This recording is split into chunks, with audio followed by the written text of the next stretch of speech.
छत्तीसगढ़ी गाने देखने के लिए हमारे YouTube चैनल को सब्सक्राइब करें और नए अपडेट्स जानने के लिए बेल आइकन के बटन को क्लिक करें।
वादा करके निर्मोही, वादा करके निर्मोही मोर जान मारे ना। माया दी हूँ कह के गा मोला दगा मा डारे ना। माया दी हूँ कह के वो मोला दगा मा डारे ना। आहू कह के निर्मोही, आहू कह के निर्मोही तैहा नहीं आए ना। माया दी हूँ कह के वो मोला दगा मा डारे ना। माया दी हूँ कह के गा मोला दगा मा डारे ना। आहू कह के निर्मोही, आहू कह के निर्मोही तह नहीं आए ना। माया दी हूँ कह के गा मोला दगा मा डारे ना। माया दी हूँ कह के वो मोला दगा मा डारे ना। माया दी हूँ कह के गा मोला दगा मा डारे ना। माया दी हूँ कह के वो मोला दगा मा डारे ना। माया दी हूँ कह के गा मोला दगा मा डारे ना। आपकी आवाज ही आपकी पहचान है।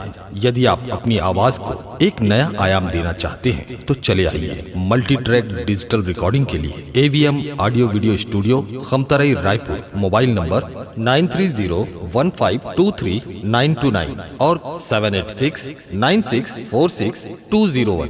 यदि आप नए एवं पुराने गीत सुनना चाहते हैं तो avmgana.com में जाकर गाना फ्री डाउनलोड करें और YouTube चैनल में AVM गाना को सब्सक्राइब करें। सब्सक्राइब